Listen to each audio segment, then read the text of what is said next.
Hello viewers, welcome back to my channel Madhavi Kumar and నేను మీ మధు అండి. ఈరోజు అయితే నేను మీకు మంచి సింపుల్ స్నాక్ రెసిపీ అయితే ప్రిపేర్ చేసి చూపించబోతున్నాను. అది పొటాటోస్తో అండి. చూడండి ఎంత బాగున్నాయో, పైన క్రిస్పీగా లోపల సాఫ్ట్గా చాలా బాగుంటాయి. పిల్లలు కూడా ఇష్టంగా తినేస్తారు. ఈవినింగ్ స్నాక్ అయితే ఈజీగా అయిపోతుంది చేసేయడం కూడా. ఇప్పుడైతే ప్రాసెస్లోకి వెళ్ళిపోదాం. దానికోసం ఇక్కడ నేను 3 బంగాళదుంపలను అయితే తీసుకున్నాను. వీటిని నీట్గా వాష్ చేసుకొని ఈ 3 పొటాటోస్ని ఇలా పీల్ ఆఫ్ చేసేసుకోవాలి. అండ్ ఇంట్లో ఏ ఐటమ్స్ లేనప్పుడు ఇలా బంగాళదుంపలతో ఒకసారి ట్రై చేసేయండి. అండ్ సింపుల్ రెసిపీ అండి. మనకి ప్రాసెస్ అంతా 10 మినిట్స్లో అయిపోతుంది.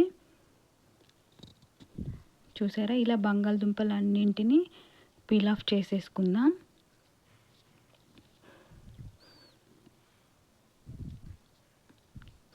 ఇలా నేనైతే అన్నింటినీ పీల్ ఆఫ్ చేసేసాను. అండ్ వీటిని ఇప్పుడు కట్ చేసుకోవాలి.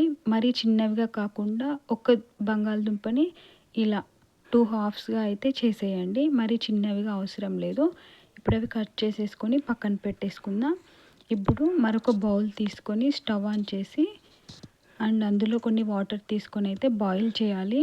ఇందులోకి ఈ వాటర్లోకి కొంచెం సాల్ట్ యాడ్ చేస్తున్నాను. ఇలా సాల్ట్ వేసేసి వాటర్ని అయితే హీట్ చేసుకోవాలి. ఇలా ఇవి కొంచెం బాయిల్ అవ్వగానే మనం కట్ చేసి పెట్టుకున్న పొటాటోస్ ఉన్నాయి కదా, అవి వేసి బాయిల్ చేసేద్దాం. అండ్ ఇక్కడ ఈ పొటాటోస్ 100% బాయిల్ అవ్వాల్సిన అవసరం లేదండి. ఒక 30% వరకు బాయిల్ అయితే సరిపోతుంది.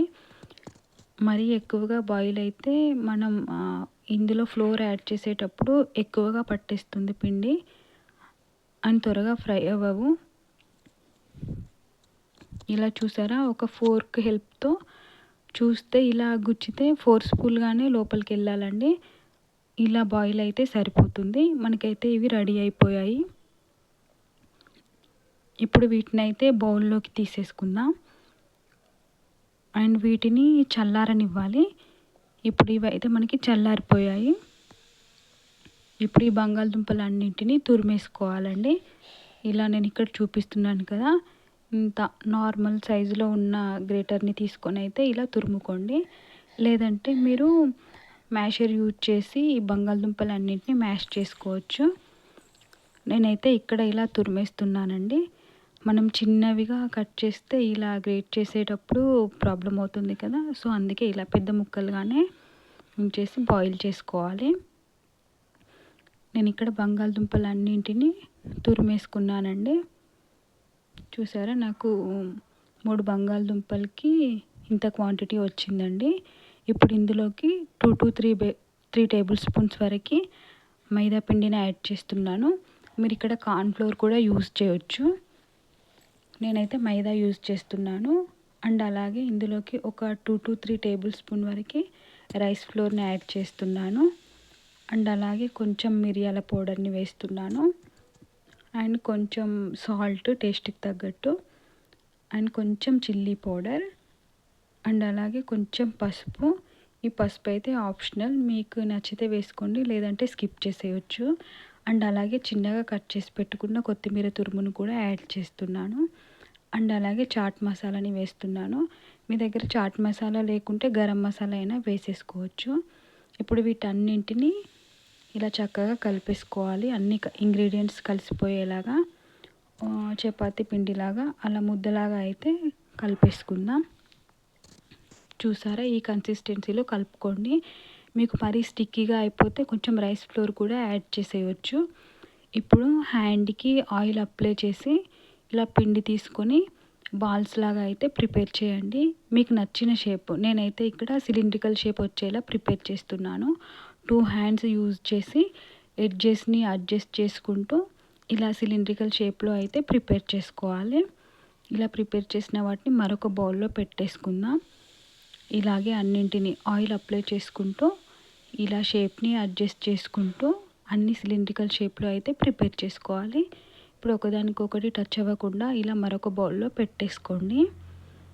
అండ్ ఈ విధంగా నేను అన్ని ఆలూ బైట్స్ని అయితే ప్రిపేర్ చేసేస్తున్నాను.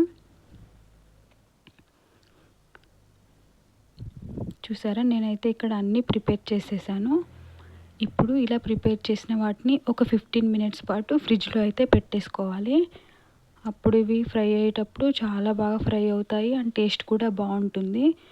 చూసారా, 15 మినిట్స్ తర్వాత చూస్తే ఇంకొంచెం గట్టిగా అవుతాయి. మనం ముందు చూసినప్పుడు కొంచెం సాఫ్ట్గా ఉన్నాయి కదా, 15 మినిట్స్ తర్వాత చూస్తే ఇలా కొంచెం గట్టిపడ్డాయి కదా. ఇప్పుడైతే వీటిని ఫ్రై చేసుకుందాం. దానికోసం స్టవ్ ఆన్ చేసుకొని ఒక కడాయి తీసుకొని అందులో డీప్ ఫ్రైకి సరిపడా ఆయిల్ తీసుకోవాలి. ఈ ఆయిల్ నార్మల్గా హీట్ అయితే సరిపోతుందండి, మరీ హీట్ అవ్వాల్సిన అవసరం లేదు.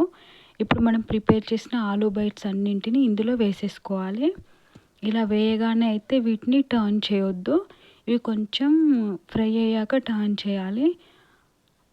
ఇవి ఫ్రై అయ్యాయని ఎలా తెలుస్తాయంటే మనకి కొంచెం పైకి తేలినట్టుగా కనిపిస్తాయి. అప్పుడు టర్న్ చేసుకుంటూ ఫ్రై చేసుకోవాలి. చూసారా, ఈ విధంగా. అండ్ ఫ్లేమ్ అయితే మీడియంలోనే ఉంచుకోండి. హై ఫ్లేమ్లో పెడితే లోపల పైన కలర్ వచ్చేస్తుంది అండ్ లోపల అయితే మనకు కుక్ అవ్వదు. చూసారా, ఈ కలర్ వచ్చేంత వరకు అయితే ఫ్రై చేసుకోవాలి. మనకైతే ఇప్పుడు ఈ ఆలూ బైట్స్ అయితే రెడీ అయిపోయాయి. వీటిని అయితే బౌల్లోకి సర్వ్ చేసుకుందాం. చూసారా, ఎంతో సింపుల్ ప్రాసెస్ కదా.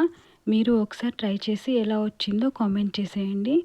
ఈ వీడియోని మీ ఫ్రెండ్స్కి, రిలేటివ్స్కి షేర్ చేసేయండి. అండ్ మీకు ఎలా వచ్చిందో ఫీడ్బ్యాక్ అయితే కామెంట్ రూపంలో ఇచ్చేసేయండి. ఈ వీడియో మీకు నచ్చినట్లయితే లైక్ చేసేయండి. అండ్ మన ఛానల్ని ఎవరైనా ఫస్ట్ టైం చూస్తున్నట్లయితే సబ్స్క్రైబ్ చేసుకోండి.